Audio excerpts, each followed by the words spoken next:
The Bob Murphy Show, episode 95. Hey everyone, welcome to another episode of The Bob Murphy Show. On this one, we're going to be interviewing Tareq Haddad.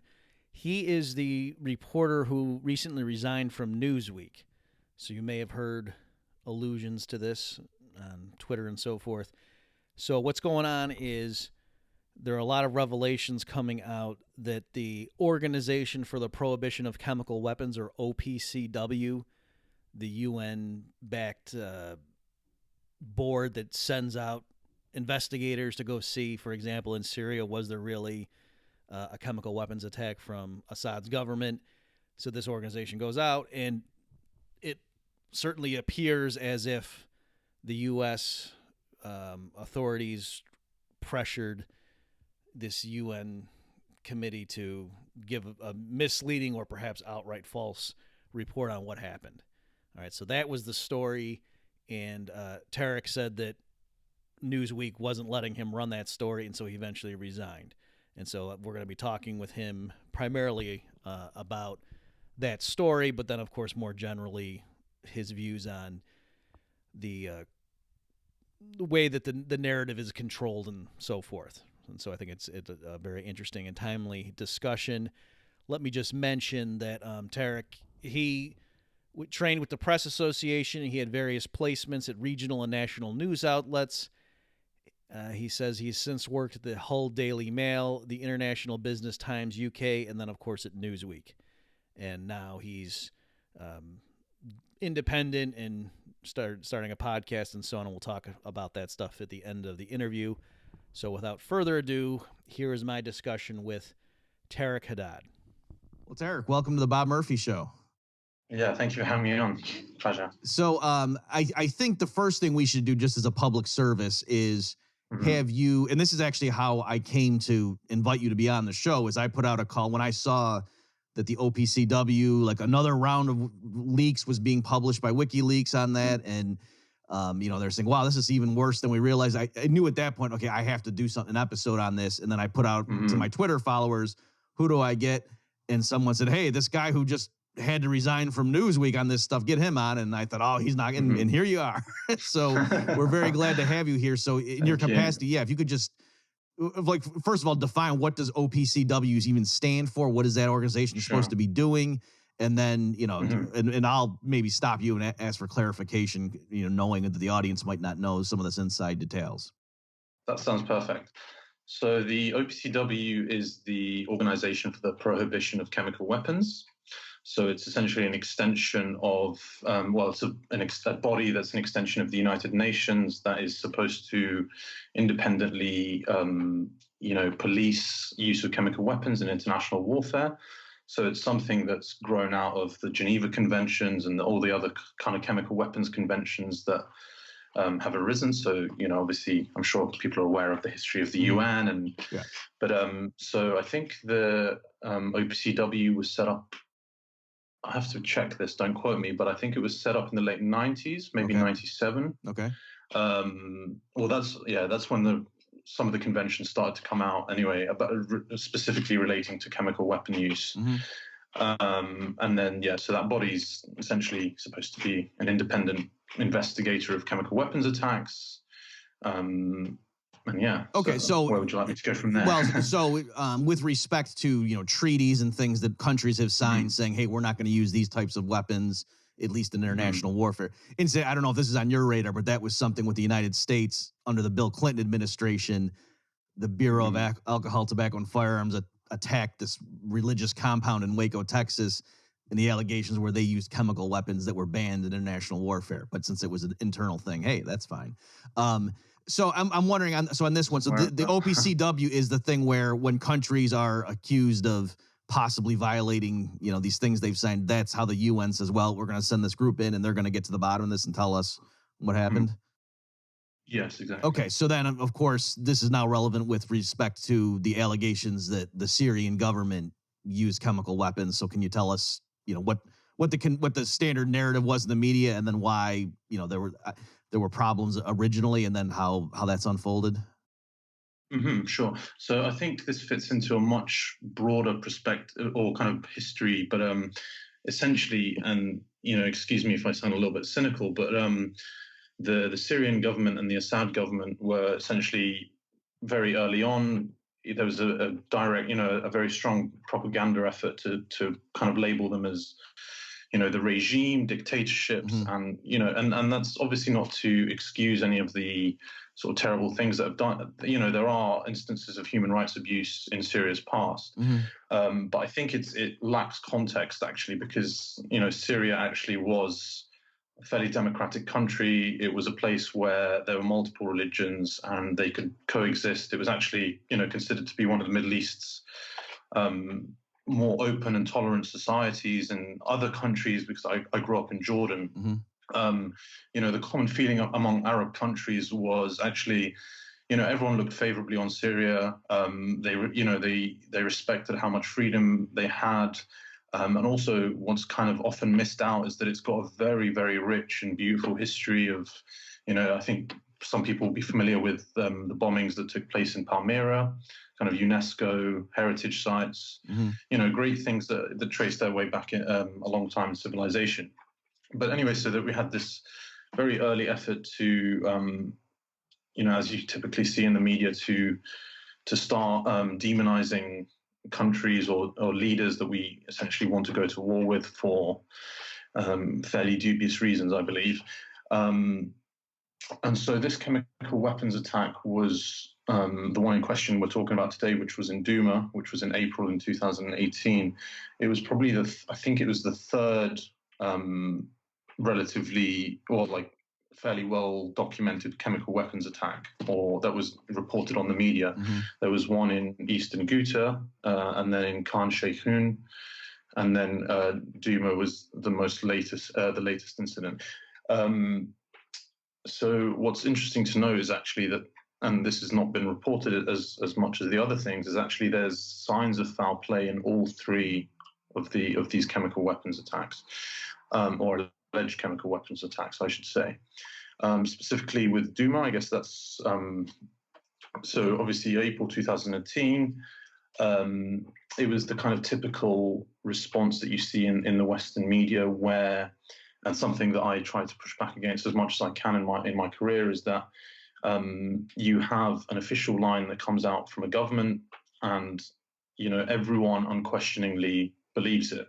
So in this instance, it was the French the French representative to the United Nations Security Council. 3 days after the attack, it was said that there was evidence of chlorine being used, according to French intelligence officials, and much to my anger, that was essentially printed in the entirety of the world's media without a single person asking for, is it possible potentially to have a little bit of evidence that justifies this claim? And because I'm very aware of the history of propaganda, and it was something I studied intensely before I became a journalist, I was, I was already aware that this was likely to be, some deception going on here. But I did write a piece that, well, not in this attack, in the early attack of Khan Sheikhoun, to ask for independent investigations from the OPCW. So this is something that happened with this attack in Duma. There was investigators were tasked with going out.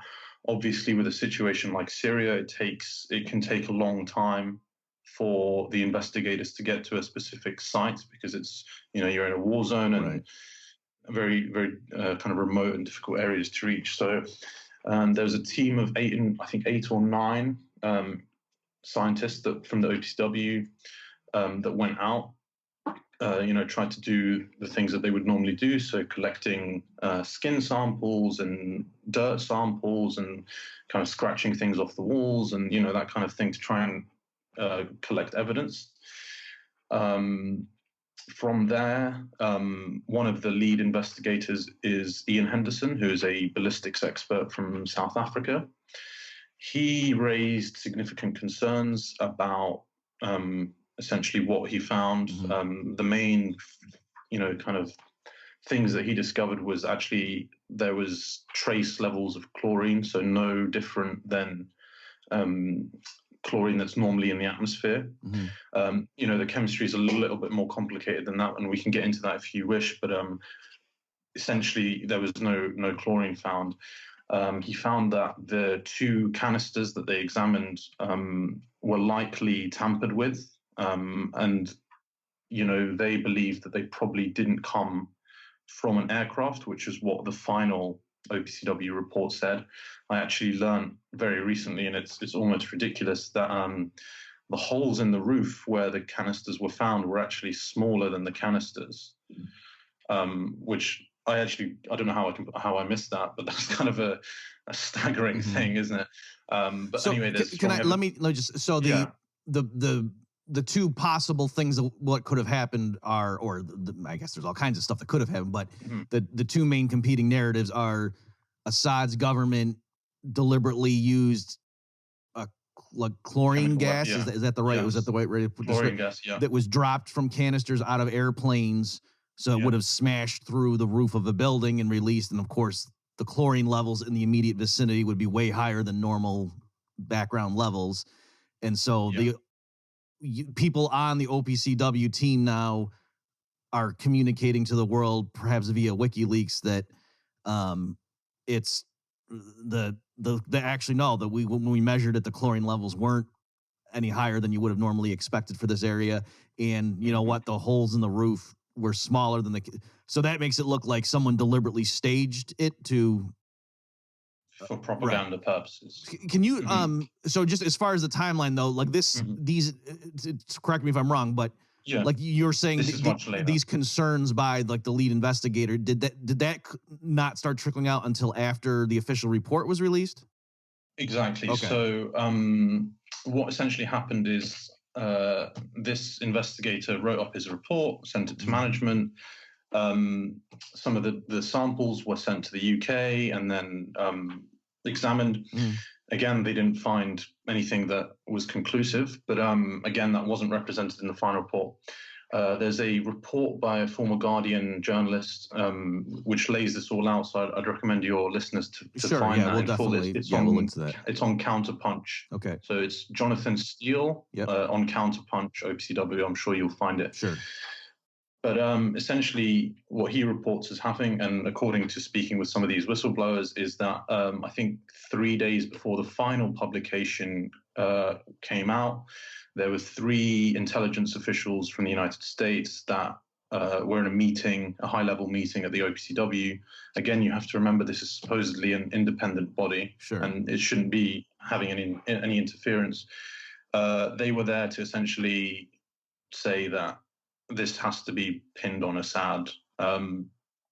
So what happened from there is obviously these scientists will have spent a long time in this body, and it takes them a long time to reach this point in their career. So they're not the types of people that are just going to go straight to WikiLeaks. And so for about a year, they essentially tried to raise these concerns internally of how certain protocols were dismissed and how their findings were not taken seriously. Just for clarity for people who aren't so the concern is, or the issue is, the OPCW released a report that what did it say 100%, or what was the language of that final report in terms of saying yes, Assad did this? That's a good question. Yeah, so the main differences was that it said that chlorine was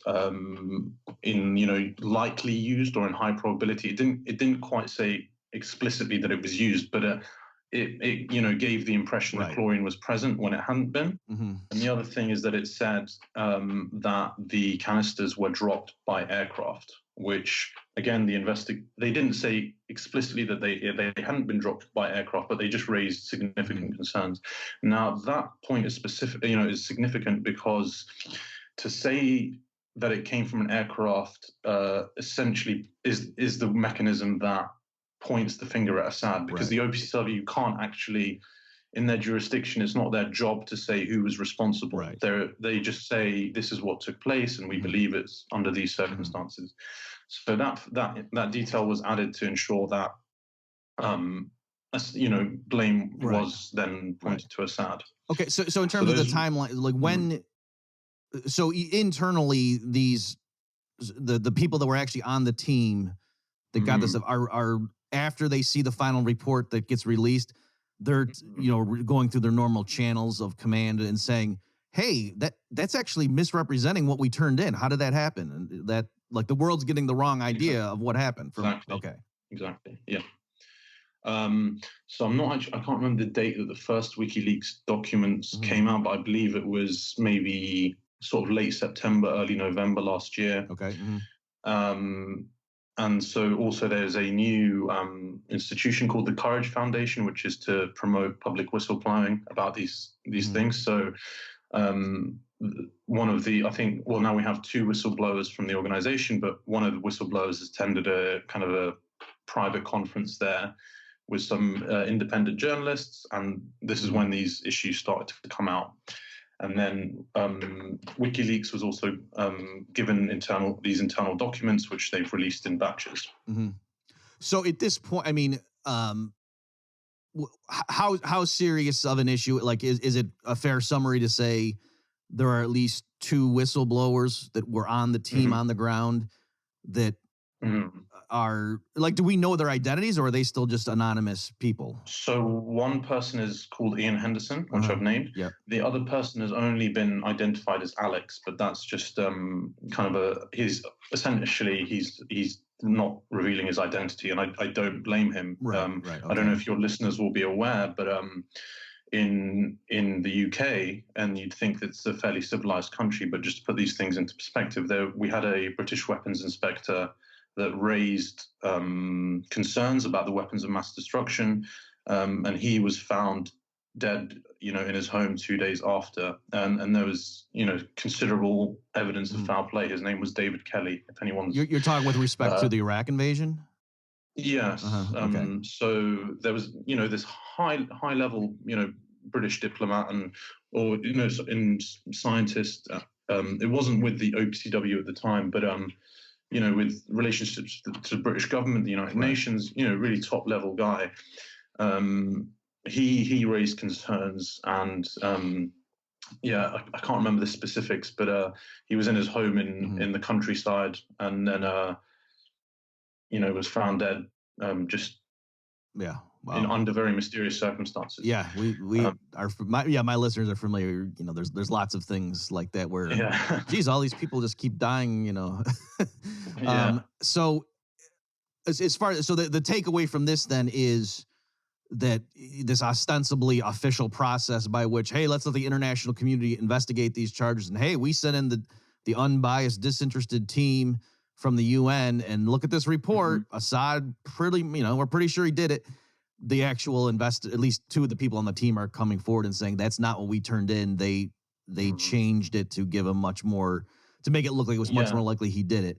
And also, just to put a little bit more, this has not been publicly made available yet, but I'm aware that there is a memorandum of protest that has been signed by 20 scientists within the organization, which also raises these concerns and just kind of procedural issues. So there is 20, I believe. I mean, it's not on the record yet, but it will be shortly. Yeah. I believe. Okay. Well, okay. So that's just, bringing the listeners up to speed on what's, and then it was recently, like just within the last 2 weeks, right, that there was another dump. I mean, I know you refer to it, but just so people know the timing, why this is still an ongoing developing story. Yeah. Okay. So now I want to pivot and then say, okay, so that's one part of the story. Like, wow, look at this. It looks like this UN body has been corrupted, or at least that's a serious possibility. And we should be looking at this. And yet Western media, like, if it weren't for the social media and me getting links to alternative media websites, I would have no idea this was even a thing. And so now here's something that you have personal experience with. So just to sort of introduce this topic to the listeners, clearly people who follow the news, it seems like there are certain things that are just, there's a media blackout, or at least like the major corporate media. And, and so now what I loved about your essay, of course, we'll link to this, folks, it's bobmurphyshow.com/95, is you gave a pretty specific theory as to how this blackout is actually implemented. So Mhm. probably, people like stories. So I don't know this with whatever detail you want. Do you want to just tell your story about how did you start working for Newsweek and then the development of things there? Sure. I mean, I can just maybe give a little bit further background. Sure. So I studied finance in upstate New York, and then I grew up in Jersey, which is an island in the United Kingdom, but it's essentially an offshore tax haven. So It just to wasn't my avoid confusing the listener, so you were in the United States in upstate New York. Was it yes, Binghamton? Is that Binghamton. okay? Yeah. Yeah, I actually grew up in Rochester. Okay, Oh, and, okay. and then but now when you're saying you went to Jersey, you don't mean New Jersey. You mean Not New Jersey. okay, Yeah, there's an island in the United okay, Kingdom called Jersey. It's very small. It's where New Jersey comes from. gotcha. Okay, There anyway, but yeah, there's a kind of offshore tax center there, which is very similar to what you have in the US with the Cayman Islands or Bermuda. So essentially, corporations and wealthy people will domicile their earnings there to avoid paying taxes. So I worked in that industry for 2 years, decided that I started to kind of learn about this tax evasion, which was happening at the same time as it was kind of after the financial crash with austerity and public funding for a lot of things being cut. So I felt very kind of peeved off about that because it just seems so corrupt of our politicians telling us we don't have enough money to pay for these services at the same time. I knew from the documents that I'd seen they were fully aware of how these tax regimes operated and how so I decided to train to become a journalist. I trained with the Press Association, which is the UK's equivalent of the Associated Press, so the wire service. Worked at a local newspaper for about a year, and then kind of made it through up the ranks to International Business Times, which is actually the sister organization, or was the sister organization at Newsweek. Obviously, like I mentioned, strong interest in propaganda, foreign affairs, my Arabic background. So I was, very frequently writing about politics and Syria and foreign affairs in general. In 2016, I left IB Times because they were using essentially a clickbait model of journalism that was failing, and I was just generally very frustrated with the industry because I wanted to write these what I felt were really important pieces about Syria or whatever, and I was often kind of told, "We're not really interested in this. Can you write about this cat jumping on a trampoline because it will get 2 million views on something?" Right. So I was having to write about things that I didn't really care about. So I went off and tried to write a book for 2 years. And then in September of this year, I returned to Newsweek. Mostly, I mean, I interviewed and I applied formally, but I had, long-running connections with some of the editors there. And I say all this because it's a little bit relevant because, throughout my journalism career, I had a, fairly decent reputation with all the editors. I never had problems with anyone.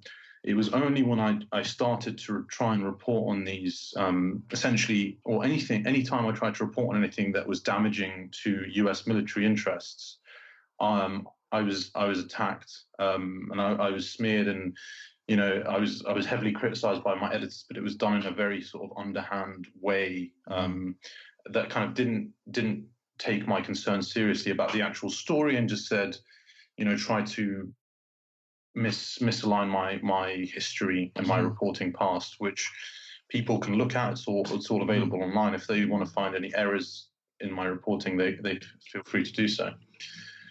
But so yeah, I guess in late November, I obviously, just to put things a little bit in context, I'm aware of the media landscape and how certain things are difficult to discuss.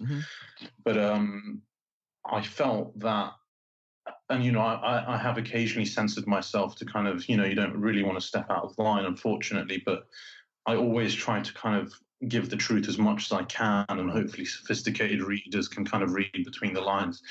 But this is kind of towards the end of this year, I felt like a line had been crossed in the kind of the media, because we had a journalist here in the UK called Peter Hitchens who published a story in the Mail on Sunday, which essentially was the leaked letter from the OPCW scientist Ian Henderson that raised these concerns to internal management. So he published that report.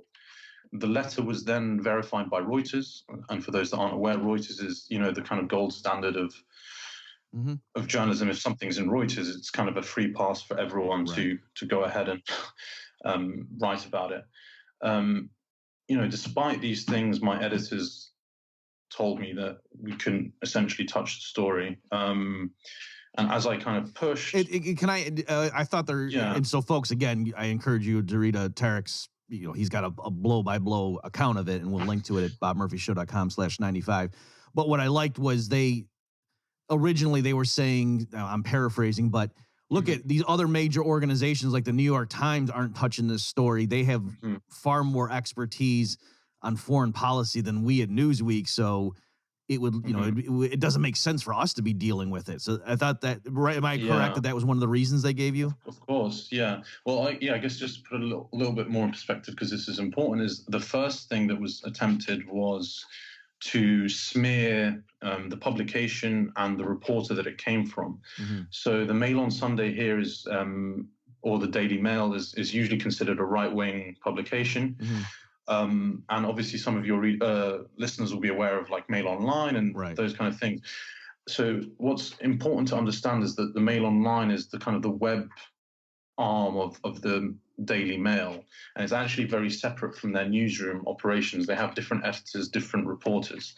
The newspaper, which is still in print and it's the UK's biggest newspaper, still has very solid levels of journalism in terms of how it's produced. The Mail Online, we can have a slightly different conversation. It's a little bit more cowboy and clickbaity and can be a bit more inaccurate. But the newspaper itself is very solid.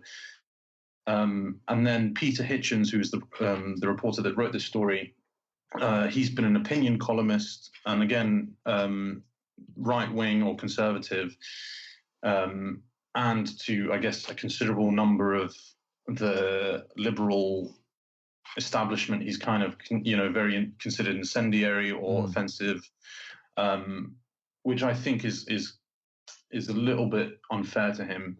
Even though I don't agree with everything he says, he's from my experiences with him or seeing his videos, he's a deeply honest person. And it's very kind of typical in this environment where left and right just can't seem to talk to each other at all. It's each side looks at the other as complete monster. Without you're either a communist or you're Hitler. Yeah. Yeah, exactly. And this is, I think, one of the biggest problems in America right now, to be honest with you. But yeah, so they try to kind of smear, this is not a respected publication. He's not. But the thing about Peter Hitchens, just so I can understand. So while you're arguing with your editor or editors at Newsweek, like this is an important story, and your main thing was, look at Peter Hitchens over at the Mail, broke it, in terms of mainstream press. This is, the head of the OPCW. This isn't some, guy getting coffee. This is a big deal. And then they're saying, well, no, because the only people that have covered this so far is this right winger over here, like Breitbart kind of news. We're not going to sully our good name by linking to something. That's the pushback they're giving you. Sure, and it's not even accurate though, because then they're not Breitbart, and even they are a respected newspaper here in the UK. It's just very nice. It's the typical thing that's done when someone tries to tell the truth. You just attack their character essentially. So I kind of pushed back against this. I said all the things I've just told you. It's a respected newspaper. Peter Hitchens before he was an opinion columnist, he was a journalist for 20 years for a variety of British newspapers. He was a Moscow correspondent and a Washington bureau correspondent. So, he's had experience with foreign affairs at a very high level. It's not like he's just kind of decided to get up off his armchair from writing opinion columns to thinking he can write about, he's got experience in writing important stories. After I, pushed back against those things, I was then given a Bellingcat article, which kind of refuted the things that the OPCW or the leaks or what the letter showed. How familiar are you with Bellingcat? I was going to say to you, I had never heard it before your piece, so I'm sure many of my listeners also, if you could just tell us what that is. Of course, yeah.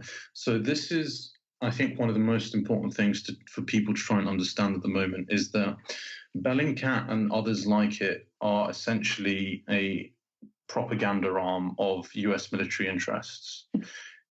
If you see any news coverage or even movies or how it's kind of portrayed in wider culture, they are represented as the complete opposite of that. So the mainstream or the commonly held belief among people is that they're this gung-ho team of investigative journalists that have just kind of popped up from someone's bedroom, that they really cared about Syria, and they, started looking at YouTube clips and Google Maps images, and then they started to kind of develop techniques to kind of solve these very, very complicated and deeply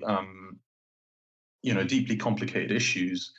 And apparently, this is what was staggering, is that this team, or it started off as one guy, he was able to solve these things that, major news corporations couldn't solve. So in their history up to now, they've written things about several chemical weapons attacks. They wrote about the downing of the MH17 plane in Ukraine, blaming the Russian government. They wrote about the Skripal poisonings here in the UK. Again, so they've some things to note. They've never published anything that's countering the sort of US or UK official line. Mm-hmm. The founder, Elliot Higgins, was formerly a research fellow, I believe, at the Atlantic Council. So the Atlantic Council is a think tank that is essentially the military think tank of NATO, and it's funded by Washington and several other governments. And there's several other things to come out of the Atlantic Council that's relevant in terms of Atlantic Council is advising Facebook about its Facebook news. Mm-hmm. So the same people that are pushing this narrative of Bellingcat as being this investigative journalists are also telling Facebook who to consider newsworthy and who to consider not. Mm-hmm. So it's a very troubling trend at the moment where any alternative voices get deplatformed off of Facebook, social media, Twitter, all that kind of thing, and places like Bellingcat are promoted to be, these experts. So what happens is editors across newsrooms, and so this is what I showed in my piece, is that editors, some editors also have links to these same think tanks that have deep military interests, and their whole careers essentially from university have been financed or at least supported by essentially extensions of the U.S. State Department. So I definitely later I want to circle back and have us talk at length about that, because that's an effect. But just to get the narrative of what happened to you. So your editor, when you first said, I want to write on this, look at Peter Hitchens' story, and they said, no, he's a right winger. And anyway, Bellingcat debunked or, responded to his original piece. And so we don't want to touch it because it's been discredited. Mm-hmm. So that was fascinating. Can you explain, what did that piece say and how you were pushing back as to, well, no, it hasn't been discredited? Sure. Yeah, so I can't kind of give you the specifics of what they said, but essentially they said, as they always do when there's counter narrative, oh no, this is all rubbish. You should just forget about it and move on with your day. There's nothing. Well, I remember just because I read your thing last night. One of the things was they said, oh, what the so-called whistleblowers complaining about was an early version of the report, but the final version of the report that was released to the world actually wasn't, incorrect, or that's one of the cards they played. Yeah. Mm-hmm. And then I remember you responded and said, well, yeah, they did change it, but it was still incorrect, if I recall. Yeah. Yes, exactly. So what I did is I took the Bellingcat article, I think it made 7 points in total, and I kind of wrote paragraphs to each of those their refutations to say why it wasn't inaccurate, and I pointed to the relevant evidence or why the logic wasn't coherent. There was several examples where it was justifying. It was saying that this chemical weapon attack happened because we believe other chemical weapons attacks happened. That's not the job of the OPCW. It's to say in this date and time, we believe this is what's happened. Right.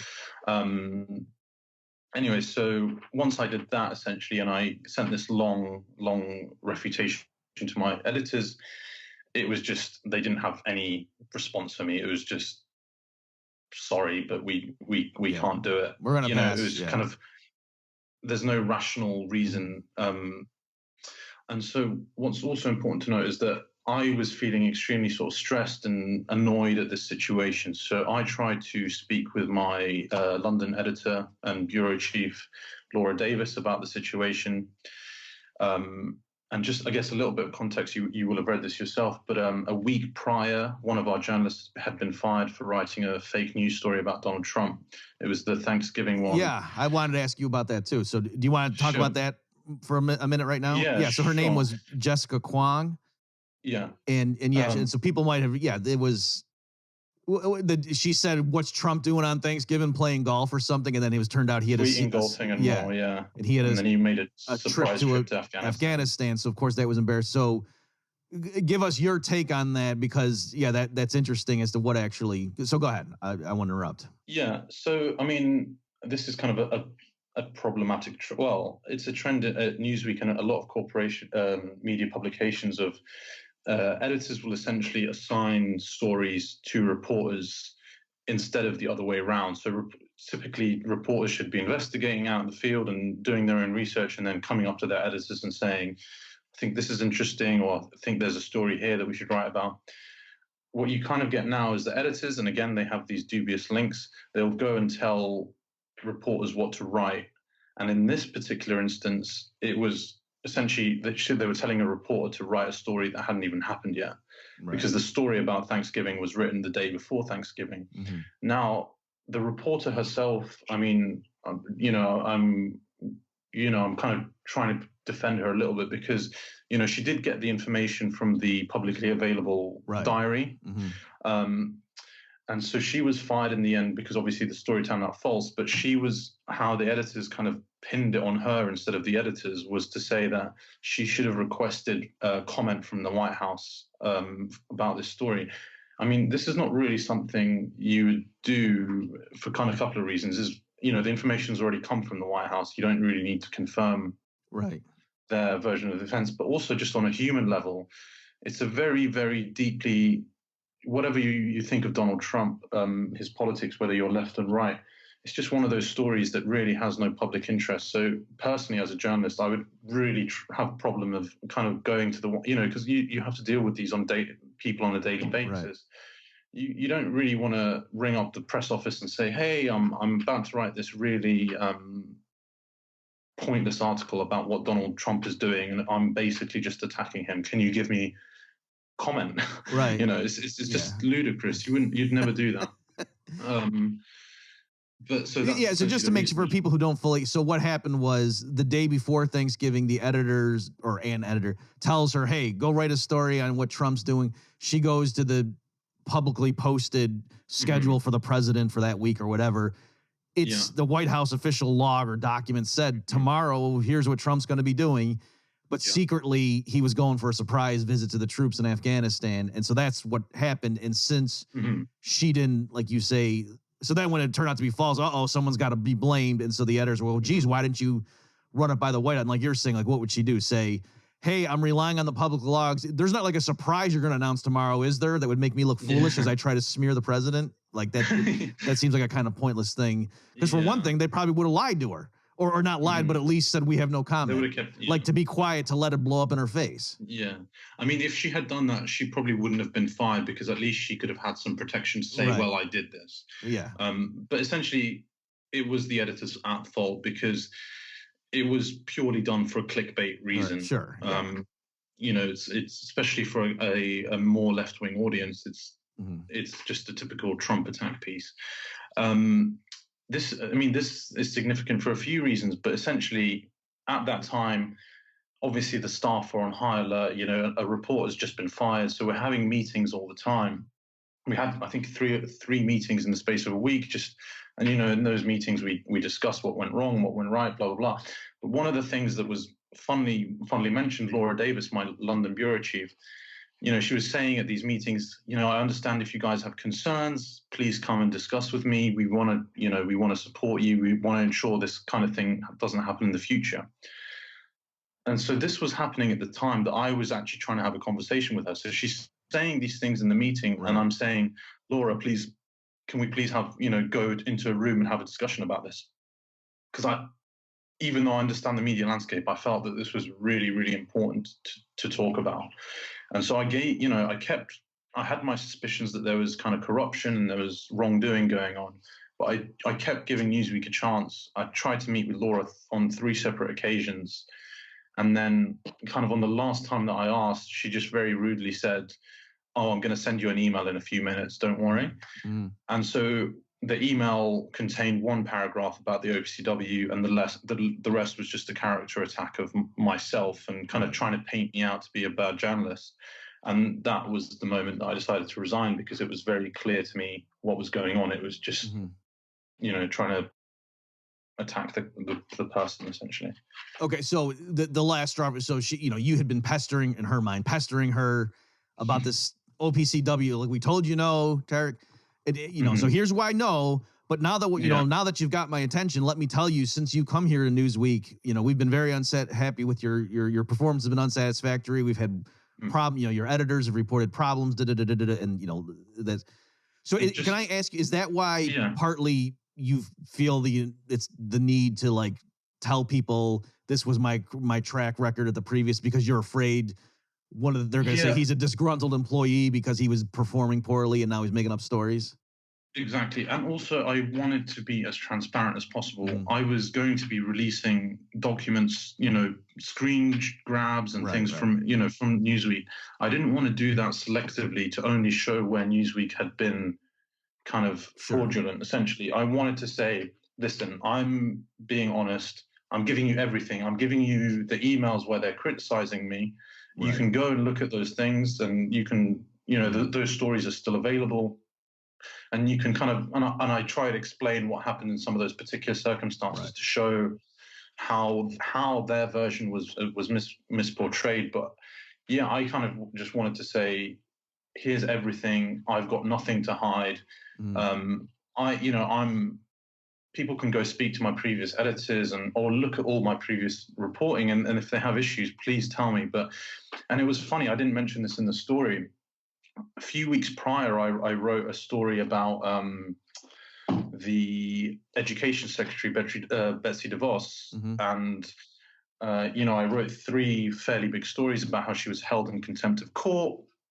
One of my stories, I think, broke the Newsweek record for the amount of how many times it was read. So it was read about, I think, 1.8 million times in the space of 2 days, which, or maybe a little bit longer. But I got an email from the head of Newsweek to say, "Oh, great job! Welcome to Newsweek. You're really doing a fantastic job. We really like what you're doing." And I was getting this message on other stories that I'd been doing, and I hadn't had any issues. But it was just, as soon as I kind of encountered this situation, it was like, "Oh no, you really need to improve your reporting. You're struggling with sourcing," and it was just complete rubbish. Okay.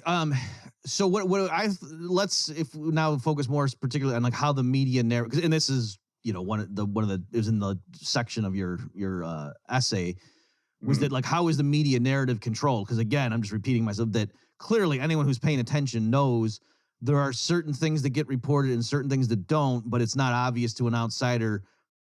How is that? Is it just a sort of everyone kind of plays the game knowingly, or is there more official? And so maybe the thing to start out with is Demi Ryder. Am I saying his name correctly?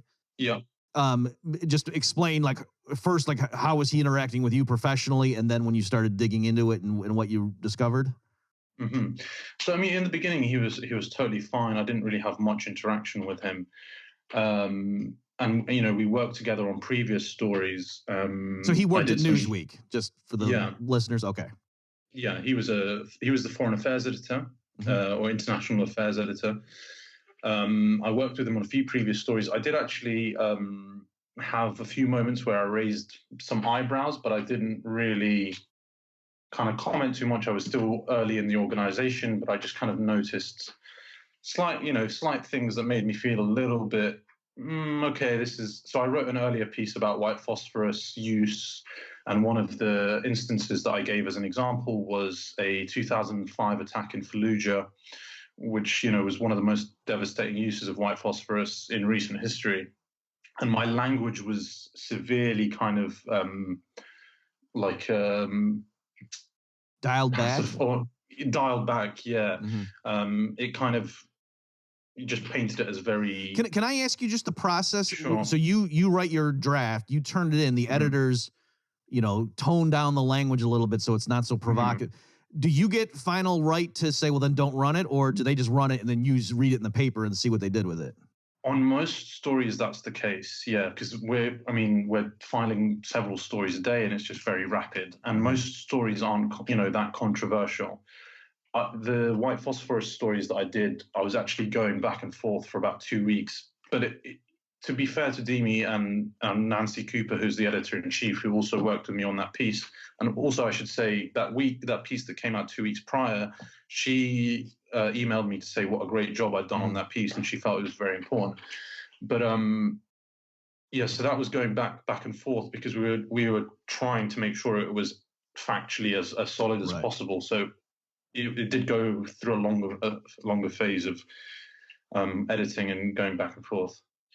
But I get what was the question? But when you were just mentioning the white phosphorus story you had done, the language that ended up in the official version was much tamer than what you had written. I'm saying, did you see that and it was like, okay, fine, we'll go ahead and run? Like, do you have the right to veto it and say, well, then don't run it, or did they say no? This is our organization. It's kind of one of those things where you have to pick your battles. Right. There are certain things, and so the later thing is a situation where I said, no, have to with this. I mean, the story was about Turkey's alleged use in the recent Syria invasion. So for me, I didn't feel like it was so important to kind of make a big fuss of something that was 2005. It was already reported on heavily. Oh yeah, I'm not criticizing you. I just want to know how does it work? What's the etiquette of it? Yeah. Just to explain my personal thinking. I was thinking, okay, this is not ideal, but in the moment, I was also very happy because the more significant findings of my report were not taken out, which essentially I think one of the findings was, and this is also a huge story that's been completely missed, is that the OPCW refused to take skin samples. So a group of people took some of the skin samples and they sent them off to refrigerators in Iraq, in Kirkuk, because there was a white phosphorus attack. The OPCW actually refused to take them, and even though they were of an alleged chemical weapons attack. So just so the listeners understand the significance of that, so it looks like not only does it appear the OPCW is being used, at some level, kicking in the supervisors to produce a report that pins a chemical weapon attack on Assad that he may not have ordered, but also the Turkish troops may have launched a white phosphorus attack. And you say, oh, well, we'll told not to investigate. The OPCW will get to the bottom of this, right? And no, they won't even look at the skin samples, is what you're saying is going, okay.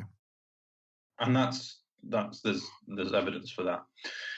I forgot where we really were. Well, so you said we're talking about Demi, and you were saying, so originally this episode raised some eyebrows, but you kind of just went about things. Yeah. Because what? Because he was the one that was dialing back the language? That piece? And there was other kind of smaller examples here and there of just taking bits out. Some of the headlines I wanted to have, because usually what happens is the journalists will suggest a headline and the editors will get a final say. Sure. And again, the headline that I had for the piece was dramatically dialed down, and actually the headline on the piece as it stands is actually almost completely nonsensical. I'm actually embarrassed of it because it was they tried to make it a bit more clickbaity, and it's kind of, Turkey is accused of using white phosphorus, and it was like the US uses it too, but it's anyone with an understanding of foreign affairs knows that it's in the arsenal of every military in the world. Right. That wasn't the gist of the story. It was the fact that, this was used and that the OPCW weren't investigating. But anyway, so in this instance, it was luckily because we were using online chat for most of the conversations. Most of my interactions with Demi had taken place online, and that's why I've got a full log of the conversation. So much of it didn't happen online, face to face. It was only when because I had 2 days off, and then I came back into the office. I had a meeting with Dimi where he, after I sent my response to the Bellingcat article, and he just kind of said, I made my arguments for 5-10 minutes, and he afterwards he didn't really have anything to say, and he just said, "Listen, I'm sorry, we're not going to do the story," and that was it. And right. I was like, okay. And that's when I tried to raise it to the higher level of Laura Davis and Nancy Cooper as the two main editors. Okay. Again, So now can you just focus so one of the things you got into was that now that once you realized in your mind something fishy is going on here, this isn't just some random series of events, you noticed that Dimi, so can you explain for the listeners, like, it's not that there's necessarily one editor who knows ahead of time. It's like there's a queue of pending articles that need editing, and the editors swoop in. So can you explain how that works, just for the basic understanding, and then why you noticed that Dimi was infrequently used, but the ones where he did chime in on seemed to have a certain pattern? Okay, yeah. So we've got this internal messaging system where the editor, we have I forget the channels now, but essentially, well, reporters can pitch the stories that they want to write, but also we have a dedicated kind of chat where editors will say, NBC have run this story. Can you find out more information about this, or can you kind of recycle it, or just see what you can add to this story? Because it's sometimes, and there's justification for doing that because they might have an important story, and it's worth following up on. Right. So editors will do that. The reporter will go away, find their whatever they need to find, write up the story, put it into the content management system with the pictures and all the links and the videos, and kind of perfectly package it, ready to go for the editor. And then in a separate channel, we'll put the link to that draft, and we'll send it with our proposed headline. And the editors will then go through that list, and they'll say, okay, I'm taking this story for editing. And then once it's finished, they'll put it in another channel called Published, with the final URL that's on the website.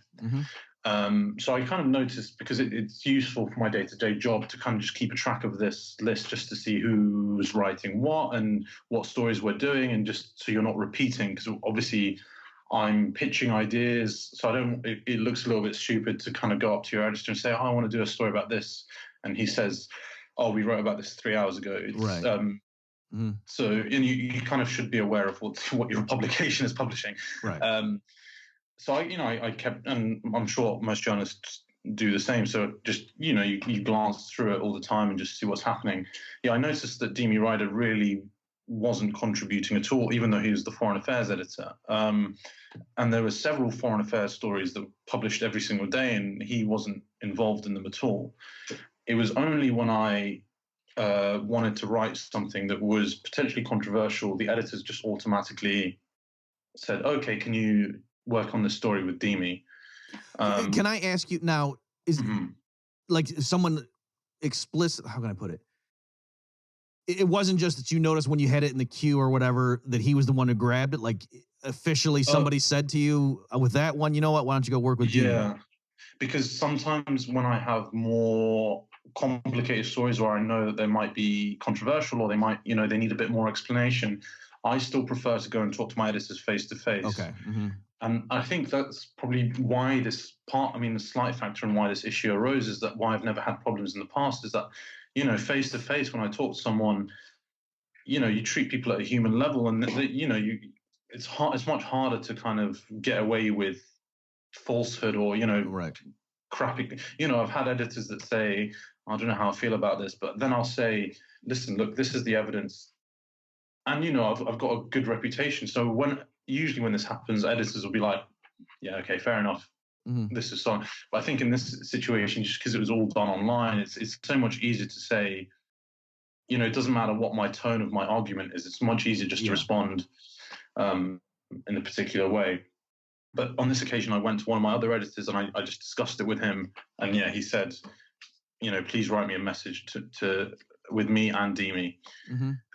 so it's kind of like this automatic deferral to Demi on anything that's controversial. And now where this becomes relevant is when I started to have my suspicions. I noticed that, well, several things, but essentially Demi was a research fellow or associate fellow at the European Council of Foreign Relations, which is the sister organization of the Council of Foreign Relations. Now, just to tie some of these pieces together, I mean, Jeffrey Epstein was a member of the Council of Foreign Relations, and essentially, it's the most powerful think tank in the United States, and it's purely it represents the military-industrial complex better than any other organization. So, and can you explain the link to the Carlyle Group just to show that's not just some throwaway phrase you're giving there? Sorry. Oh, the Carlyle Group, for example. Oh, so I believe the president or the chief executive of Carlyle Group, which is a private equity firm, I think, but it essentially is one of the world's leading private equity firms or investors in the arms trade. So, aircraft, ammunition, all that kind of thing. So whenever the US goes to war, its profits and dividends all go up. The president of that is the head of the CFR, and as I'm sure a lot of people were aware that during on the day the Twin Towers fell on 9/11, the head of the Carlyle Group was sitting next to Osama bin Laden's brother and George Bush Sr., and they were at a table together because the bin Laden family were significant investors in the Carlyle Group. So you have these very shady, and if you go back and look back at the history of the 1980s in Afghanistan, and I'm sure you'll have a much better understanding of this than probably I will, but you have these shady and kind of dubious connections that span, and so this story I don't think has been. I'm sure a lot of people have been aware of these connections between the Council of Foreign Relations and journalism. It's definitely known in politics, how the kind of revolving door between the U.S. State Department and these. So can you? So, Demi, it's not. Was he also one of the State Department funded people, or was that were those other people? So, in terms of his. I couldn't find out his undergraduate degree, but so that wasn't mentioned. But the first kind of thing on his career ladder that I could find was he worked at 972 magazine, which is he's an Israeli Demi writer, but it's a Israeli publication that covered the Israel-Gaza conflict. But then when you kind of go in and find out who's funding this organization, it's funded by someone with links to the Council of Foreign Relations again. Anyway, so the trend that I discovered that was similar with Demi Ryder, and also I'll get onto this in a second, it's the same career path that Fareed Zakaria took. But essentially most people, I can't say for sure about Demi, they'll attend a State Department funded diplomacy program or a politics program, but Harvard, Yale, Georgetown, the School of Oriental and African Studies in London, or King's College in London. And there's several institutions like this. From there, they'll go to these sort of seemingly liberal or, charitable kind of news organizations where they're covering human rights issues, but it's essentially where their journalism training takes place. They don't pick idiots; they pick smart people that can write and blah blah blah. But they'll go to these very not well-known little publications that have funding from, again, the Council of Foreign Relations or State Department or other think tanks. And then once they've kind of gritted their teeth in these publications, they'll start to filter out into more mainstream newsrooms. And so as I was kind of looking through LinkedIn and Twitter, and I was staggered by the amount of people that had this exact same route. And then the most prominent example I found was Fareed Zakaria. So he attended a diplomacy program at Yale, and then he it's a little bit unclear, but he was involved in a political affairs or foreign affairs program with Harvard. From there, he went straight to the Council of Foreign Relations publication, Foreign Affairs. And then from Foreign Affairs, he became the editor of Newsweek and then editor of Time. What's interesting to note, and I show this in my piece, is that some of his articles are, some of the original and first times that you see the lies about Iraq start to be perpetrated. So what you kind of tend to see the pattern is that things will get reported by the Council of Foreign Relations or people that are in those industries, and then it will kind of seep through to the wider politicians. The Council of Foreign Relations almost seems to be like a very good indicator of what U.S. foreign policy will be in 2 years' time. Mm-hmm. Could I just mention, you reminded me, the thing that blew my mind when I first learned it, Anderson Cooper? Yeah. Oh, is he? Yeah, and when he was an undergrad, he spent 2 summers as an intern at the CIA. Right, yeah. So that's where he learned how to make coffee. Okay. Okay, so sorry, I interrupted you. No. Well, okay, so this, so tell me if this is a summary. So your hypothesis is that, I know, Tareq, from my personal experience at Newsweek, that when I ever had a pretty controversial story that might be, crossing some lines in terms of what are we saying about the integrity of the UK or US, military adventures, it would go by this particular editor, happened to be Demi, and he would basically veto it. He would come up with some reason, we're not running with that one, thanks, but we're going to pass on this one. Thanks, Tareq. Go do something else. Talk about, Trump's Thanksgiving or something. Exactly. And then you realize, and then do you think there is such a person at every major organization? And so that would explain this pattern where clearly some stories just don't see the light of day and you got to go to alternative media because at the major ones, there's someone like him who kind of just quashes it if it's a little bit too hot? I think so, yeah. Again, I didn't have time to kind of research this in full specifics because I just wanted to get my piece out as quickly as possible. I wrote 7,000 words. I didn't want to keep going, but that's my strong understanding, and I've heard from other people that that's the experience that they've had. And I should mention, for people who think, this is crazy. I mean, there's a thing called Operation Mockingbird. I don't know if that's famous in, UK, but I mean, it's well documented. It's on Wikipedia, folks. So you can't. The CIA in the 50s had a formal program where they were putting their, people in major news organizations to control the narrative. And so, I mean, this isn't some crazy hype theory. I mean, they've done it in the past. And so I guess my question to you is, like, I guess you don't know because you can't get inside somebody else's mind, but how much of it is more of a just, people who are funded by the State Department and go work at these institutions, like they have a certain worldview and way of looking at things, and that versus like, they're getting orders from, their handler. You get what I'm saying? Like there's a difference there, and the effect might be the same, the outcome, but in terms of, I think, I've been thinking about this a lot, and obviously some of the people I write about, I've kind of painted them as these kind of evil spies living inside our newsrooms. Right. I think that it's probably a situation where, they go to these undergrads, that, their worldview isn't really well shaped. The State Department will pay for it. You feel indebted to them. You probably owe them some money, but then, they'll give you a stable job in this publication, probably well paid. And, to be fair to Demi Ryder, I mean, in my kind of day-to-day dealings with him, or just kind of friendly conversations, he was a lovely guy. There was nothing wrong with him. Quiet, fairly kind of shy, but just this normal guy. Nothing that you could really dislike about him. So I'm not and this is just purely speculation with him.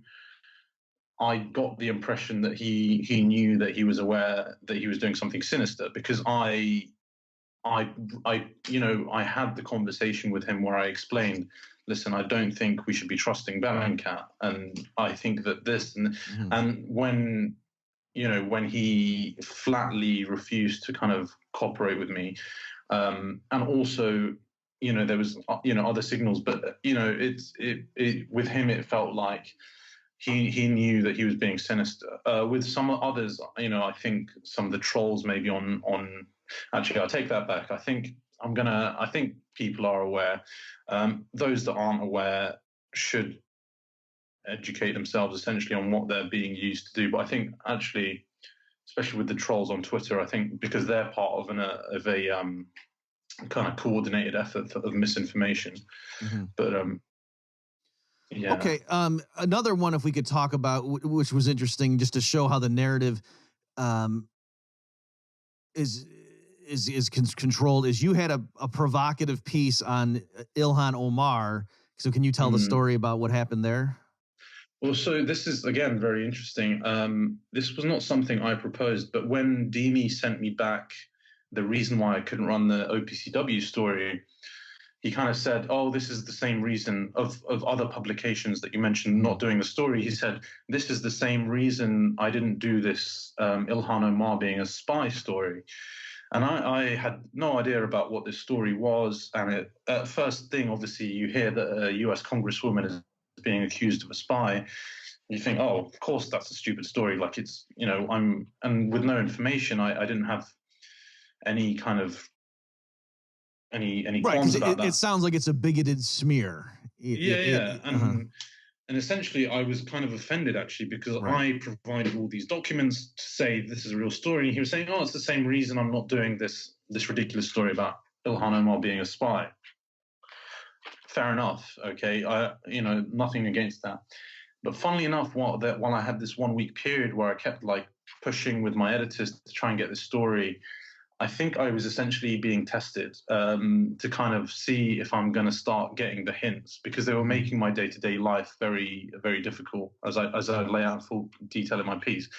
But I was sent this article that was kind of a follow-up about Ilhan Omar, I believe a congressional candidate, Republican, had made reference to the allegations. She said that, I can't remember the name of the woman, maybe Daniela Steele, possibly.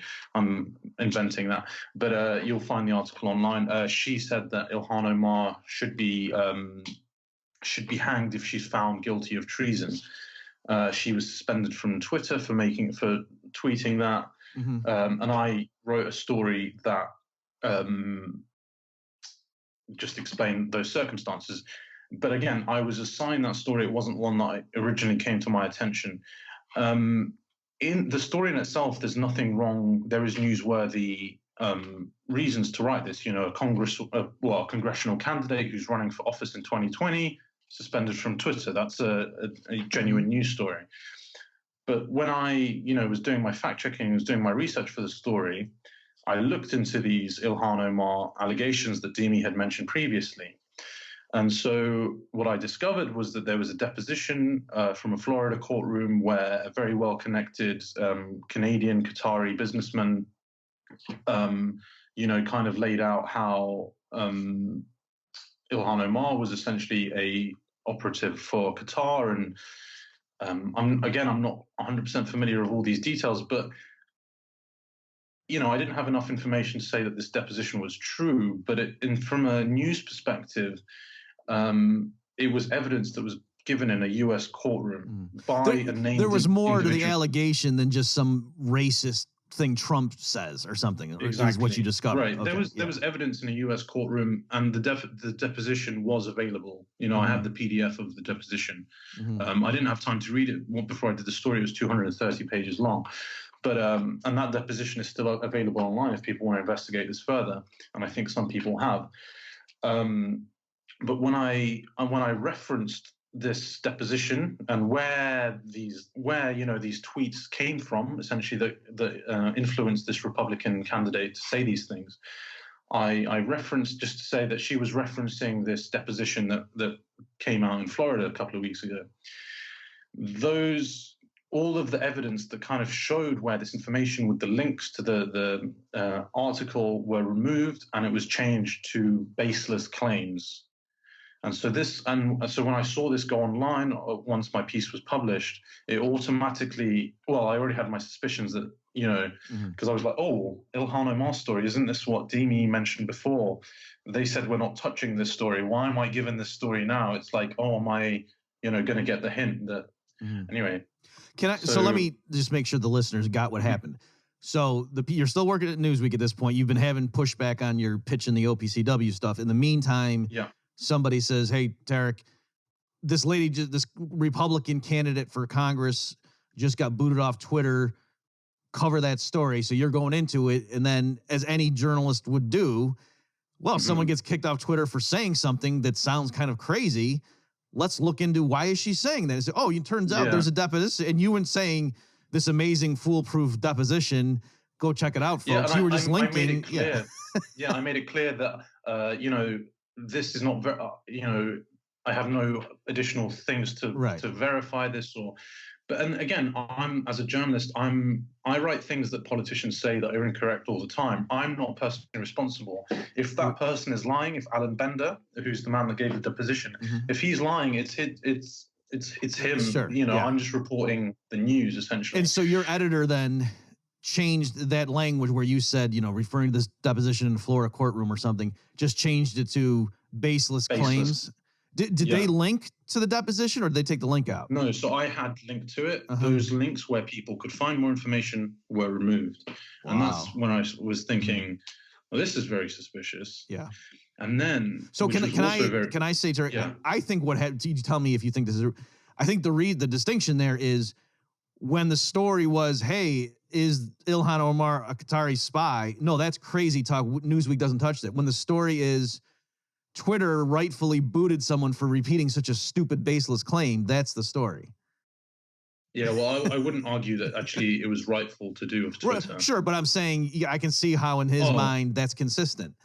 We're not gonna advance this crazy narrative, but we'll report on Twitter. Thank goodness for smacking down this crazy narrative. Also worth noting that Twitter has been part of this kind of decline this decline into authoritarianism, because they've been censoring accounts that say anything that's counter the US narrative and shadow banning people and things of that nature. So, but yeah, I think your characterization is correct. So, and this is interesting too. Just so you know, you and I have different political views. I think, like for example, I don't like taxes, and so when I see companies relocating to avoid taxes, in my mind, I'm like, okay, good for them. So, I mean, I understand where you're coming from. So I'm just saying that's why I like the fact that you and I agree so much on this, like, let's call it the war machine, for lack of a better term. Yeah. And it's interesting because when I was younger, growing up in the U.S., like I had this idea that left-wing newspapers were anti-war. And so that this is what's so fascinating about the particular examples you're giving here, where it's Newsweek is anti-Trump, or they're willing to run stories that openly just mock him. Like you said, that Thanksgiving Day story, that wasn't really a piece of journalism, or, that's not going to win the Pulitzer Prize.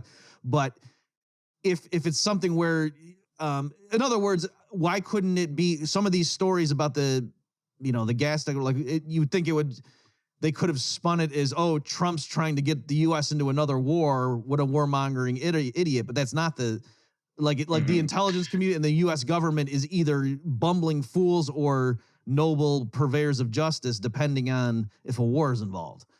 Well, I think it's kind of important to say that, and I think you'll be aware of this, and many people will be aware of this, is that the Democratic Party very much gave up its dedication or its attempt to represent working class people a very long time ago, and they became their main interests were corporate America.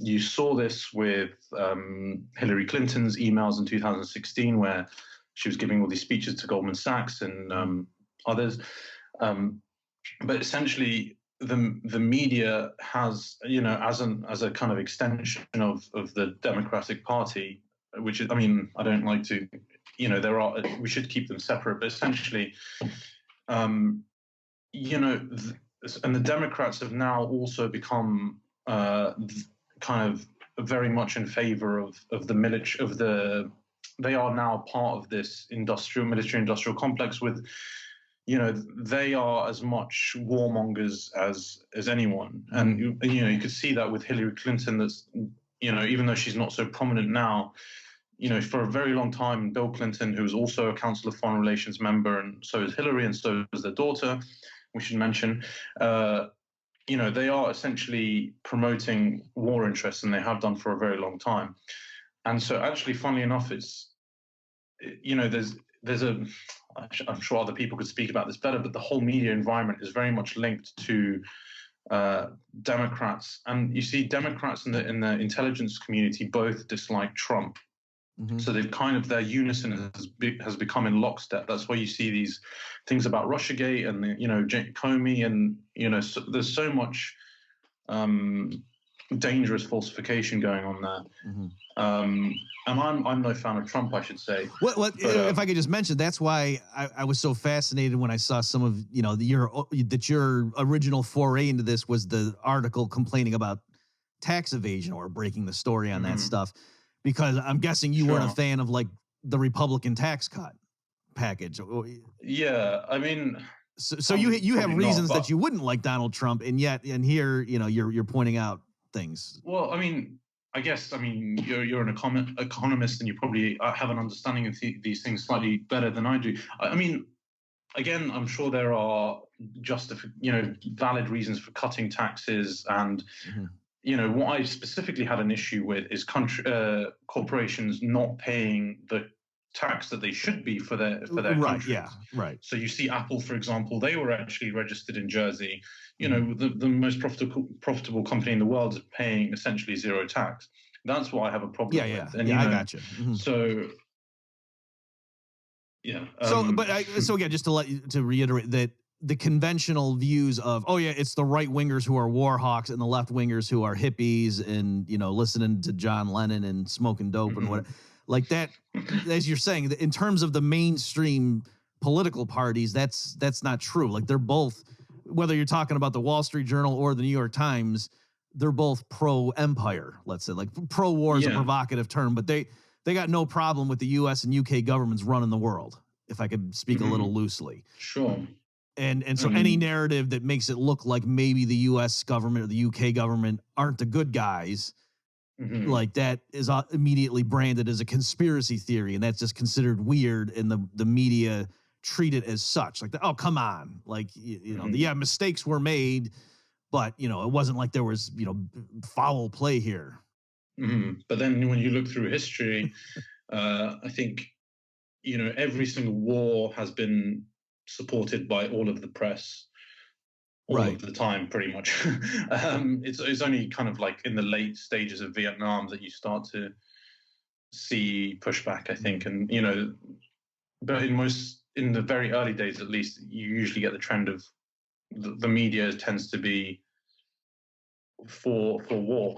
And I think this is actually kind of leads to the very interesting situation now, is that I think the situation has got so bad that America really has declined into an authoritarian country.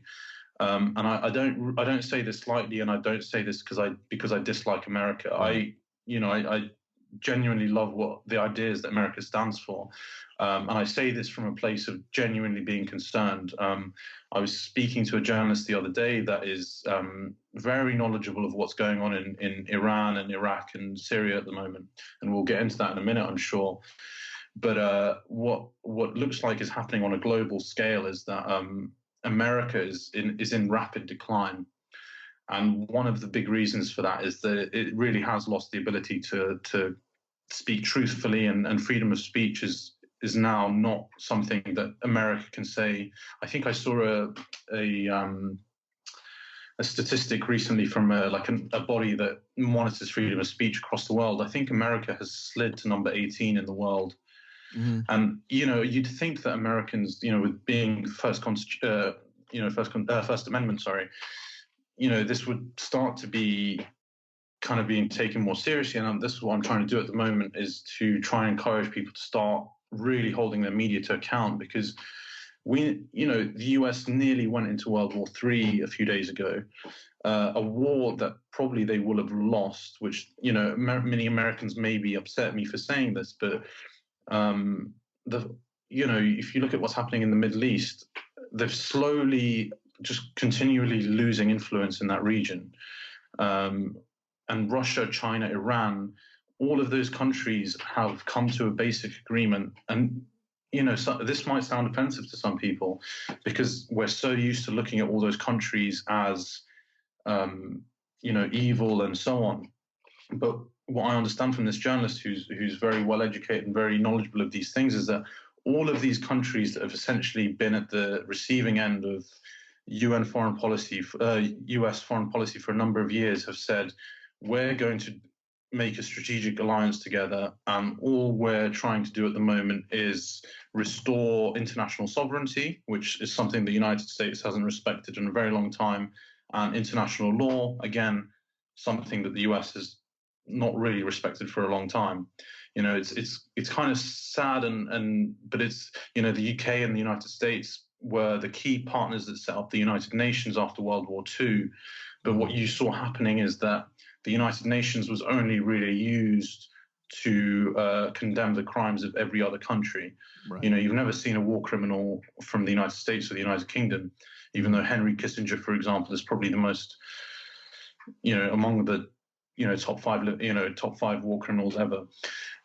So you kind of get this pattern of American or Western crimes not really being taken seriously. Yeah, just as an example, I don't know if you've ever heard, but if you've heard how President Richard Nixon used to record the conversations, and there's some chilling stuff about him and Kissinger, just where Nixon's like, well, let's think big here, Henry. Like, what if we blew up some dams? And would that just flood and kill a bunch? And even Kissinger's like, I think that might be too far. It's like when Henry Kissinger's telling you that might be too much collateral damage, geez, that's so. Anyway, I'm just saying that, yeah, like you're not using these phrases lightly. Like it's definitely, or of course the U.S. invasion of. I mean, this is something that American audiences are just really, that movie that recently came out showing how the U.S. pressured people in the UK intelligence to get blackmail material for the invasion of Iraq on other UN Security Council members to urge them to go ahead and approve it. I mean, it's just the whole thing is amazing. The more this stuff that comes out, and it's like you say, the idea that the conventional American narrative is the rest of the world, if they got a problem with us, it's because they don't like our freedom. And it's like, I think it's a little bit more nuanced than that. Yeah, and because America kind of goes to these countries saying that they want to promote freedom, but all you get is, devastating loss of life. And, just look at any country where the US has kind of had its fingerprints. It's not really ended very well. And that, they've not left with democracy. And I think it's a very, obviously the world was thankful for what America did in World War II. But I think that kind of attitude has become it's gone too far, where America's trying to police the world, but it's really not doing it honestly, and it's also not doing so at the same time of policing itself.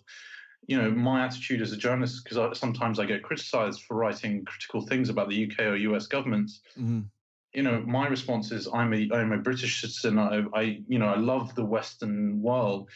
I can make the most influence in my country. If I'm a journalist, I'm trying to influence the politics of my country. You think if I write a story about how evil China is, you think that anyone's going to pay any attention to it? It'll completely go unnoticed.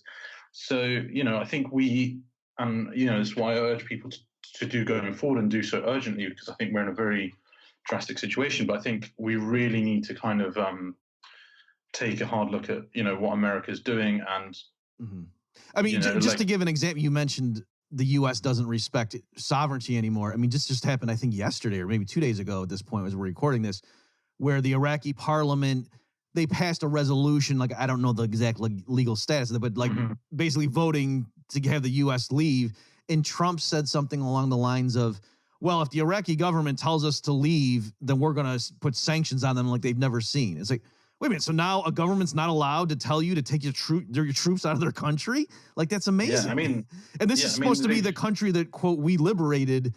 You know what I mean? So if we're saying, oh no, their government's not really sovereign, well then what the heck was the whole invasion for and toppling Saddam and that, you know? But the whole thing is a fabrication because they should have never gone in the first place. Obviously, but I'm And just it's just, saying, yeah, even but it's just even the on way its that own these things are. terms, that Trump would think that would See, be this is something to tweet out.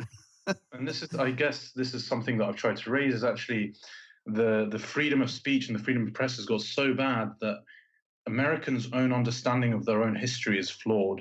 So what happens is that the lies build up on each other till you have this worldview that's just actually not factual at all. And so why I'm trying to kind of point out these issues in journalism is that I'm saying if America is going to kind of prosper going forward, it really needs to have honest journalism because otherwise it's going to quickly disintegrate and it's at risk of doing so. I mean, if you saw the reporting after the Irani general was assassinated, you didn't see anything criticizing that an assassination of a politician in another country. And now we're seeing reports today that the Soleimani was in talks with Saudi Arabia about the day he was killed, he was supposed to meet a Saudi Arabian official about kind of how to de-escalate tension in the region and follow international law. And this is something that he's killed for, essentially because it's a threat to U.S. interests or, Yeah, that element, because my understanding is that the U.S. and perhaps Israeli intelligence, like they knew where that guy was. You know what I mean? It's not like he had been underground and all of a sudden there was this brief moment, Mr. President, we had the chance to take this guy out. We can't. Then they could have done this 3 weeks ago or 4 weeks. It's and that why is it that now? And like I said, like I don't know, but I've heard people saying, oh, it's not because he was getting ready to plan some big attack. On the contrary, he was meeting with people about de-escalating, and so we can't have that. And I guess just a further background to all of this, because I think it's important to put things into perspective, is that the US empire traditionally has, the way it's kind of ruled its empire is to have essentially these proxy governments. So you have in Syria, for example, well, that it wasn't successful, but they will fund Syrian fighters, or how they've done it in South America is they will fund natives of that country, arm them, and set off a war, and hope that the guys that they back will become the rulers, and then they will serve American interests. That history has shown as just fails over and over and over and over again, and is part of this decline of the U.S. empire. China, which I'm not a fan of, it's got some very troubling things going on with kind of facial recognition and those kind of things. But its empire has developed a new strategy of, well, the Belt and Road Initiative. So instead of kind of trying to give opposition forces arms to go and overthrow the government, all they're doing is providing loans to those governments to say, we'll help you build roads, we'll help you build infrastructure, and if we do these things, they will hope that they have a closer alliance. And so actually this is exactly what's happened in Iraq the last few weeks, or not few weeks, few months, is that Iraq signed agreements with China for financing to rebuild the country. And that's why their interests have now started to be with this kind of China-Iran Russia alliance, because they're all kind of agreeing together. The only way to prevent further kind of military aggression by the US is to stand up all together. Okay. So yeah, and it explains so many other factors that you see going on. I mean, there's good reporting to show that I don't know if you're aware of the Uyghurs story about the detention camps in China. No, I'm not. Okay, well, that was something that's been in the left-wing media a lot more prominently, but you saw a lot of stories kind of saying how evil, these Chinese concentration camps were with Uyghurs, which is like a minority population in China. Some investigative journalists have shown that this is just propaganda, and we're kind of seeing it now. And so this is something for you and your audience to be aware of, is start being aware of how China is demonized in the press.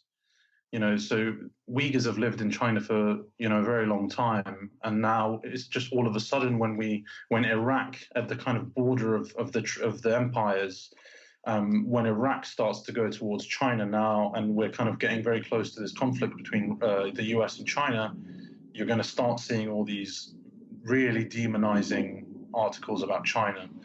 And it's the same with what's been done with Russia for a long time, obviously. Yeah, and I think it goes without saying, and you have said it actually, that it's not that you're saying, oh, there's good guys and bad guys, and the Russians, Putin is an angel.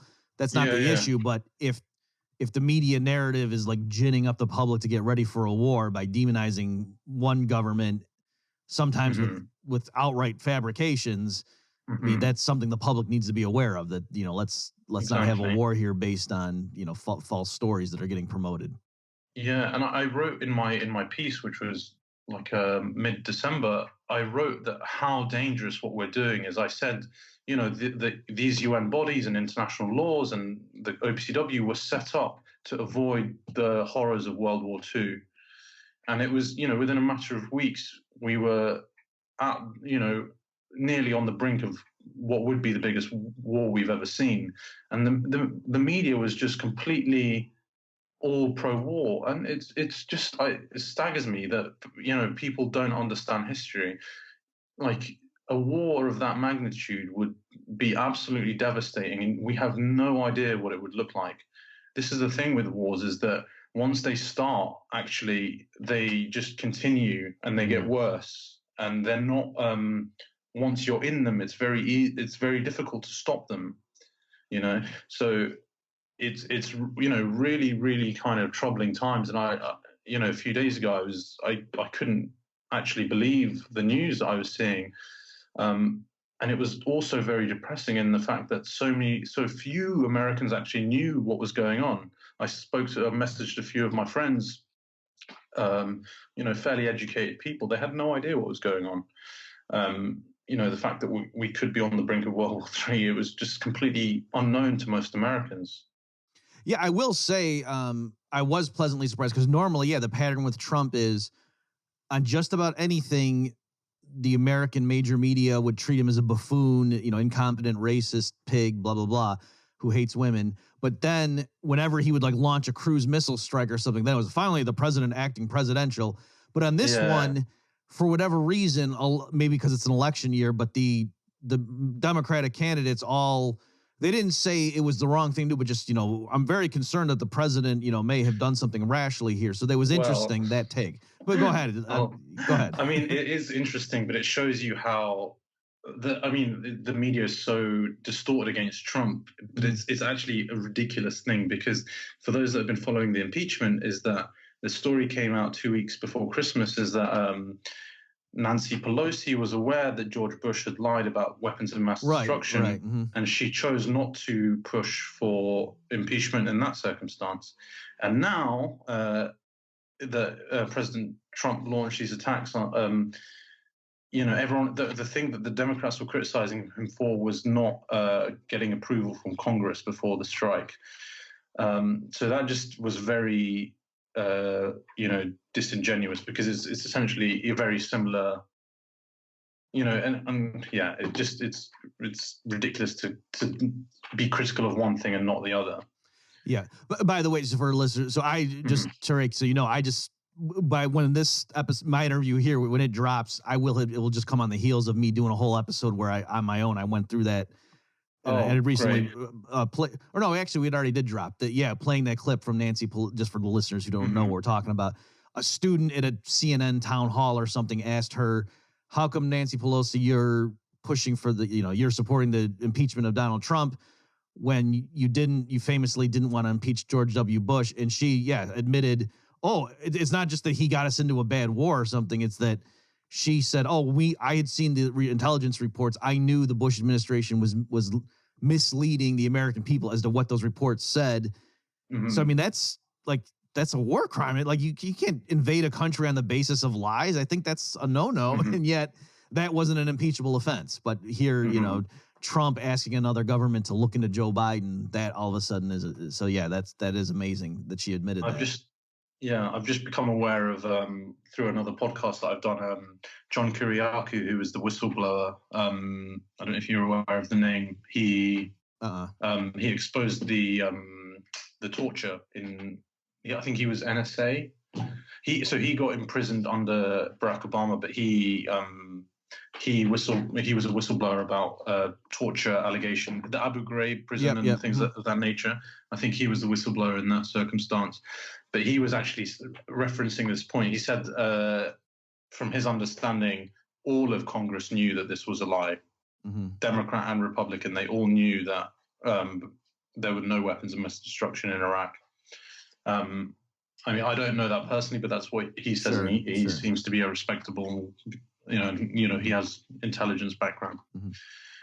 Well, as I think we're running down here on the time, but can we maybe can you tell? I know Fox News had you on, like, so you posted this thing, and a bunch of the people I follow on Twitter were pointing at saying, "Hey, look at this! This Newsweek journalist resigned because they were they were quashing the OPCW story."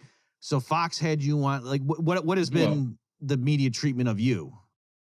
Well, so obviously no mainstream publication have run anything. Fox News did one initial story about my resignation, and I think it's because they were the most prominent ones to report on the Jessica Kwan thing.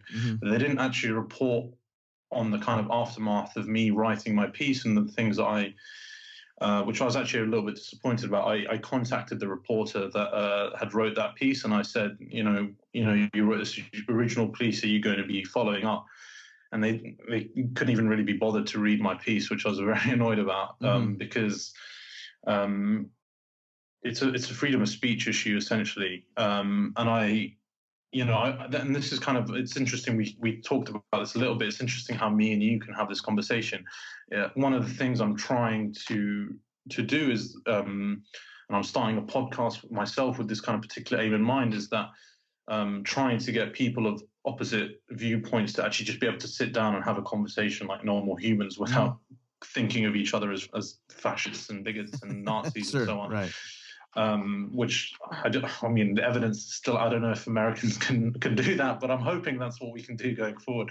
But yeah, I mean, I had no problem with talking to this Fox News guy, but I was saying, that it's a freedom of speech issue, but for some reason he couldn't really see the point in the article. But there has been some, I mean, it's funny, we're kind of seeing freedom of speech issues which were traditionally kind of a left issue, thing. It's actually moved to the right, and so that's why there was one piece in the American Conservative about me, and there was, but that's really been it. Other than that, it's been international press. I've spoken to Rush Today, even though some people might try and smear me, but from my experience of going in that newsroom, it was all British journalists trying to do their best for a corporation in a difficult media landscape. Right. And I have no problems in talking to anyone about this. If a journalist from NBC or whatever CNN wants to talk to me, then please pick up the phone. I'm only talking to RT or some of the Arabic channels that I've spoken to, is that I think this is a very, deeply important subject, and it needs to be discussed. I don't mind who I'll discuss it with. And I think that's the problem too, because I've been on RT, in my capacity as an economist, and it is true. Why do they have me on? To criticize something the U.S. government's doing. And so I understand, you're just helping Putin. But on the other hand, it's like, well, if the U.S. government's doing something I think is wrong and, or economically destructive or whatever, then I'll make my case to anybody. I'll say that to MSNBC too, if they want, So, okay. So your plans now, like you're hoping to just be like an independent voice and get your own podcast and things going. Is that what your career path is at the moment? So the interesting that's happened is, I think I kind of touched a nerve with the wider situation, and I've been flooded by communication. I honestly can't keep up with it. But the interesting aspect of that is I've had so many other journalists that I've come into contact with that have experienced similar things, or that they have other pieces to this puzzle that paint a much bigger picture than I was first aware of. Kind of 2 days after I wrote my story, my head was spinning because I thought I kind of uncovered this big corruption. And actually, it turns out it's so much bigger than I thought. And there was no way of me kind of collating all that information in kind of a neat piece. So I decided to start a podcast because essentially I want to have conversations with all those people, but the most efficient way to do it was just to record it and then put it out for the public to see. And then I don't really have to go and write a 800-word piece on every single person, especially as some of these issues are so pressing. So that's one kind of initiative I'm doing. I'm also a little bit early in the works, but I'm going to set up a kind of a freedom of speech society. And I think because that seems to be the most important thing in Western culture at the moment, because it's not just in journalism. We've seen freedom of speech die in academia, in kind of culture. You know, people are afraid to say certain things around each other. But I think it's a very, people don't really understand how important it is. The fact that we don't have freedom of speech is actually kind of limiting our ability to get at the truth. And so much of the discourse is just, you know, people actually live in lies and they're not aware that they're even living in lies. You know, if you're born in this kind of generation, you won't have an understanding, because you don't have the understanding of history. You will kind of just take it for granted that this is the way the world is. So people will develop these worldviews that are inaccurate, and then it's going to be kind of this disintegrating cycle unless we really have like a true appreciation of freedom of speech and the history and everything like that. So that's what I'm hoping to do. It's very ambitious at the moment, but I think it's another thing. Maybe I don't know. Just throws. Have you considered like self-publishing a book perhaps that covers all this stuff, like as you're getting these, because that's something that's something I think there'd be a market for it, you know, because I'm sure a lot of my listeners know what you're talking about, and we just don't have the the access to the particulars. So it'd be very marketable. Like, hey, remember the guy that resigned from Newsweek? He's got a book out that blows open the whole I think I mean, like I've said in previous conversations with people, I'm thankful that I've got attention for this, but I don't think at the end of the day the story is about me. And as much as I would like to have a fancy book deal and make a bit of money, I think I'm at the moment I'm kind of more focused on a deeper societal level. The West is. I sound like a crazy madman at the kind of trying to warn everyone of the world going to crap, but I think it really is serious. And we need to kind of start standing up to this. I think if we survive this, then maybe a book deal in the future. But I think we really, but just to be clear, though, I wasn't saying a book deal. I was saying you got to self-publish it. So that's the. Oh, okay, yeah. Because the major publishers said, we're not going to touch this guy. He's discredited. Okay, well, is your podcast up and running yet, or is that still in flux? Yeah, so it's called Conversations. Okay. And this is kind of the theme that we discussed a little bit of. Part of the thing I'm trying to get over is this inability of left and right to speak to each other. So it's a very kind of plain, it's non-controversial. But the whole idea is to be able to sit with someone and just discuss with them as a human being. Obviously, I'm going to have people that I disagree with on there. Maybe at the beginning, not so much. It's more raising awareness of people. Because part of this polarization process that's been taking place for so long is that voices that have genuine things to say have been pushed to the complete fringes and no one knows who they are. And some of these are really respected people. I mean, for example, take Seymour Hersh, probably the finest living American journalist and, one of the finest journalists to ever exist.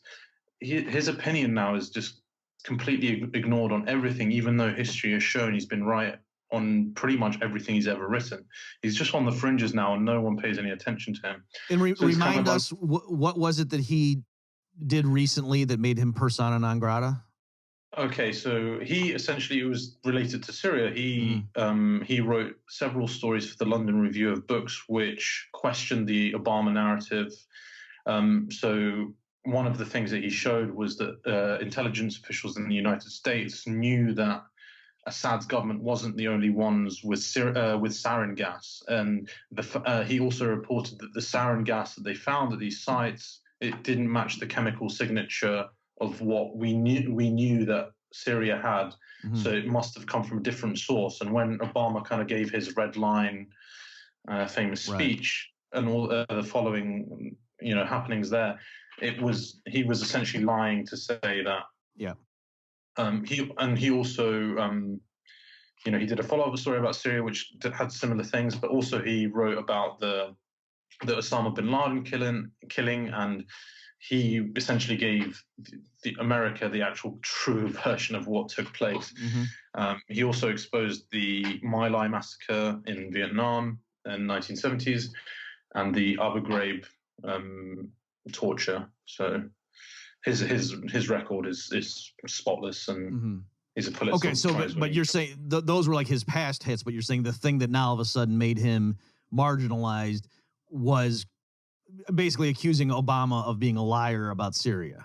Exactly. And it was, funnily enough, it was Bellingcat, this organization we've talked about, is the one that kind of started the smears of he's repeating Russian propaganda points. But his journalism is second to none. Sure. So I want to speak to all those different people that, because of former journalists, I've got a journalist that was formerly at The Nation, a journalist that was at The Economist, and, they've all experienced these things in different stories. So I want to kind of discuss what their stories were and how they got to those things and what are the particular things. So, I mean, like an interesting example is that there's very strong evidence to suggest that the DNC leaks didn't come from Russia, that they came from a Democratic Party insider. And you see this often gets pushed off as a conspiracy theory. Sure, right. But in my kind of brief looking at the situation, I think that it was very likely that it was a Democratic Party. Yeah, that's a good example how that in the American discussion, that's just now like set in stone that it came down from the heavens that, oh yeah, it's now confirmed the Russian government hacked into. And you're right. I one time went in to see, like, how do we know that? And I'm not saying I know what happened, but it was clear with the confidence with which people just assert that we know that the Russians hacked into. Like, no, we don't know that. Especially if the Russians mean the Russian government. Yeah, there's a funny video actually with Sy Hersh about this very issue, where, because I think it was 19 intelligence agencies had given an assessment that it was Russia, and you see Hersh kind of, because he's got these deep connections, just start laughing when he's told this, because it's like the Coast Guard and the Air Force and all of these people think that Russia was behind this hack. These things. What does the Coast Guard know about signals from Russia and all these things? Why is it? And then a week later, you never heard anything about this report ever again. So it shows you how powerful propaganda is and how people need to start kind of being aware of propaganda and fighting back against it. Yeah, I think the main takeaway from a lot is just because the U.S. or UK government, some anonymous intelligence official says something to a major media outlet, you can't assume it's true. I'm amazed that we have to say that. Like, that's contributing right now to point that out. And I think we should probably go even stronger and say, if someone says something, we should probably take the opposite to be true. Yeah, assume the opposite. There must be a reason they're telling us that. Yeah. Okay. Okay, well, that's probably a good point for us to wrap up here. So I'll get the link for your podcast and put that on. Again, folks, this is bobmurphyshow.com/95. My guest has been Tareq Haddad. Tareq, thanks so much for being with us, and good luck in the future. Cheers. Thank you so much. Look forward to speaking again.